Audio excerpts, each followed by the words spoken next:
حکیم الامت مجدد الملت مولانا اشرف علی تھانوی نور اللہ مرقدہ، حضرت کے پاس ایک بندہ آیا، غیر مقلد بھی تھا، اندھا بھی تھا، کسی مسئلے پر بات کرنی تھی۔ حضرت نے فرمایا کہ میں تم سے بات نہیں کرتا۔ اس نے کہا جی کیوں؟ فرمایا تم سے بات کرنے کا فائدہ کوئی نہیں۔ اس نے کہا جی فائدہ کیوں نہیں؟ مجھے بات سمجھ جائے کہ میں مانوں گا، ہدایت پہ آ جاؤں گا۔ فرمایا تو ہدایت پہ آ جائے پھر بھی کوئی فائدہ نہیں۔ کہا جی کیوں فائدہ نہیں؟ فرمایا ہدایت پہ آئے گا تو پھر کیا ہوگا؟ کہا جی میں جنت میں جاؤں گا۔ فرمایا تو ہدایت پہ آ جائے تو پھر بھی جنت میں نہیں جا سکتا، تو تجھے بات کرنے کا کیا فائدہ؟ مجھے کہتا جی کیوں؟ فرمایا تو اندھا ہے، اور قرآن کریم میں ہے من کان فی ھذہ اعمیٰ فہو فی الآخرۃ اعمیٰ، جو دنیا میں اندھا ہے وہ قیامت کو بھی اندھا ہوگا، اور جنت میں تو اندھا کوئی بھی نہیں جائے گا۔ تو ہدایت پہ آ جائے تو نے پھر بھی اندھا رہنا ہے، تو نے تو جنت میں جانا ہی نہیں، تو تجھ سے بحث کر کے وقت ضائع کرنے کی مجھے کیا ضرورت ہے؟ کہتا ہے نہیں اس آیت کا مطلب یہ نہیں ہے۔ فرمایا نہیں تعویل نہ کرو، سیدھی سیدھی بات کرو، تعویل نہ کرو۔ کہا نہیں جی اس آیت، فرمایا یہ مطلب کو تو تعویل کہتے ہیں۔ کہتا ہے نہیں اس آیت کا مطلب یہ ہے کہ جو شخص دنیا میں اندھا ہے یعنی گمراہ ہے، وہ قیامت کے اندھا ہوگا، یعنی اس کی آنکھیں کام نہیں کری۔ فرمایا تو کہا نا یعنی یہی تعویل ہے۔ بیٹا امام ابو حنیفہ فرمایا اس کا مطلب یہ ہے، تو تم کہتے ہو تعویل ہے ہم نہیں مانتے، اور جب تو کہہ دے مطلب یہ ہے تو پھر ہم کیسے مانیں؟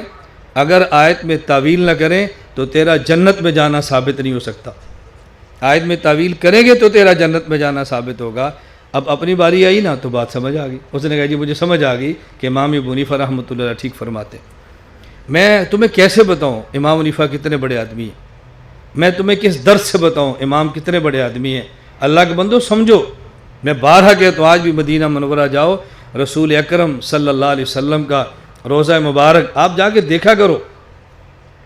مسجد نبی کا جو پرانا جو ترکی عمارت ہے نا، ترکی عمارت پرانی، آپ وہاں کھڑے ہو جائیں اور آپ قبلہ کی طرف منہ کریں، اوپر لکھا ہو ماشاء اللہ، یہ درمیان میں لکھا ہوگا، پھر لکھا ہوگا اللہ، پھر نیچے لکھا محمد۔ آپ قبلہ کی طرف منہ کریں نا تو ادھر ہوگا ابو بکر، پھر ادھر ہے عمر، ادھر عثمان، ادھر پھر علی، یہ لکھا ہوا ہے۔ ادھر لکھا ہوگا حضرت ابو عباس، ادھر لکھا ہے حسن، ادھر ابو ہریرہ، ادھر لکھا ہے حسین۔ پھر جہاں لکھا ہے نا نبی پاک صلی اللہ علیہ وسلم، یعنی آپ ادھر منہ کریں، یہ روضہ ہے، یہ اس طرف اس کونے میں روضہ ہے۔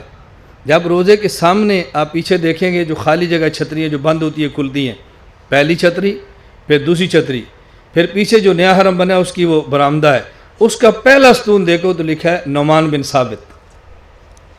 کیسا بڑا امام ہے جس کا نام آج بھی روزانہ حضور کے روضے کو سلام کرتا ہے۔ لوگ سمجھتے ہیں عام آدمی تھا، عام آدمی ہے، دنیا سے گئے کتنے 100 سال ہو گئے، اس کا نام آج حضور پاک صلی اللہ علیہ وسلم کے روضے کے سامنے ہے۔ پھر آگے امام مالک کا نام لکھا ہے، پھر امام احمد کا لکھا ہے، پھر امام شافعی کا لکھا ہے۔ بتاؤ کیسا خدا نے اس شخص کو نوازا ہے۔ لا الہ الا اللہ، لا الہ الا اللہ، لا الہ الا اللہ، ما لنا رب سواه۔